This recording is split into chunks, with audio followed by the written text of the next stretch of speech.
ಊರಿನಲ್ಲಿ ಇದ್ದುಕೊಂಡೇ ಕನ್ನಡ ಕ್ಷೇತ್ರಕ್ಕಾಗಿ ದುಡಿದವರು. ನಿರಂತರ ಅಧ್ಯಯನಶೀಲರು, ಪತ್ರಿಕೋದ್ಯಮ, ಚಲನಚಿತ್ರ ರಂಗದಲ್ಲೂ ಕೆಲಸ ಮಾಡಿದವರು, ವಿಚಾರವಾದಿ. ವ್ಯಾಸರಾಯ ಬಲ್ಲಾಳ ಅವರ ಧ್ವನಿಯನ್ನ ಕೇಳೋಣ. ನನ್ನ ಸೃಜನಶೀಲ ಪ್ರವೃತ್ತಿಗೆ ಪೋಷಣೆ ದೊರಕಿದ್ದು, ಅನುಭವ ಪ್ರಪಂಚ ವಿಸ್ತಾರವಾದದ್ದು ಎಲ್ಲ ಮುಂಬೈಯಲ್ಲೇ.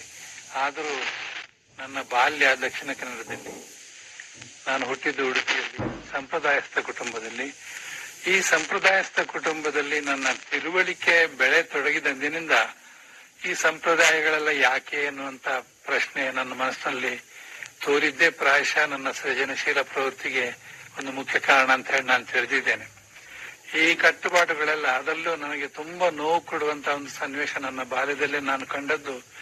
ನನ್ನ ಸೋದರಿಯೊಬ್ಬಳು, ಕಸಿನ್ ಅಂತ ಹೇಳ್ತೇವೆ ನಾವು, ಅವರಿಗೆ ಬಾಲ ವಿಧವೆ ಆದಾಗ ಕೇಶಮಂಡನ ಮಾಡಿದ್ದನ್ನು ನೋಡಿ ನನಗೆ ತುಂಬಾ ನೋವು ಕೊಟ್ಟಂತ ಅದೊಂದು ಪ್ರಸಂಗ.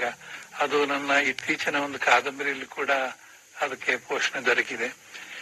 ಈ ನೋವು ಮತ್ತು ನಾನು ನೋಡ್ತಾ ಬಂದ ಸ್ತ್ರೀಯ ಶೋಷಣೆ, ಒಂದು ಜಂಟಿ ಕುಟುಂಬ ಪದ್ಧತಿಯಲ್ಲಿ ಸ್ತ್ರೀ ಯಾವ ರೀತಿ ಶೋಷಣೆಗೆ ಒಳಗಾಗುತ್ತಾಳೆ ಅನ್ನೋದನ್ನ ಆ ಬಾಲ್ಯದಿಂದಲೇ ನೋಡ್ತಾ ಬಂದಿದ್ದೇನೆ ನಾನು. ಆದ್ರೆ ಒಂದು ಅವಕಾಶ ನನಗೆ ಸಿಕ್ತು. ನಮ್ಮ ಪಕ್ಕದಲ್ಲಿ ಒಂದು ದೊಡ್ಡ ಒಳ್ಳೆಯ ಮುನ್ಸಿಪಲ್ ಗ್ರಂಥಾಲಯ ಇತ್ತು. ಅಲ್ಲಿ ಒಳ್ಳೆಯ ಗ್ರಂಥ ಸಂಗ್ರಹ ಕೂಡ ಇತ್ತು. ನನಗೆ ಪಾಶ್ಚಿಮಾತ್ಯ ಸಾಹಿತ್ಯದ ಸಂಪರ್ಕ ಹೆಚ್ಚು ತಂದುಕೊಳ್ಳಿಕ್ಕೆ ಸಾಧ್ಯವಾದದ್ದು ಅಲ್ಲಿ.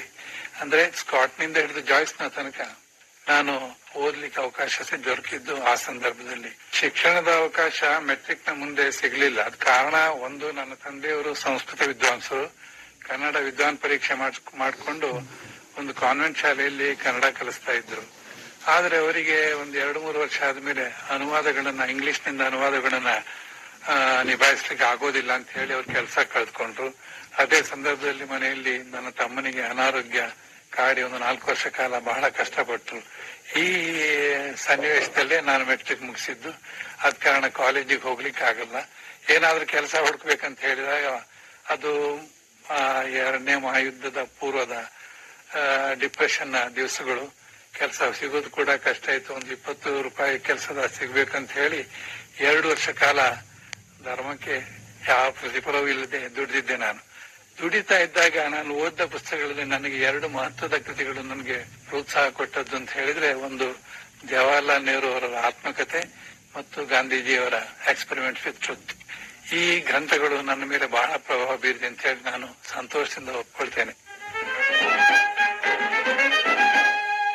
ಕನ್ನಡ ರತ್ನ ಭಂಡಾರದಲ್ಲಿ ಇವತ್ತು ನೀವು ಕೇಳಿದ್ದು ವ್ಯಾಸರಾಯ ಬಲ್ಲಾಳರ ಧ್ವನಿಯನ್ನು. ರತ್ನ ಭಂಡಾರ.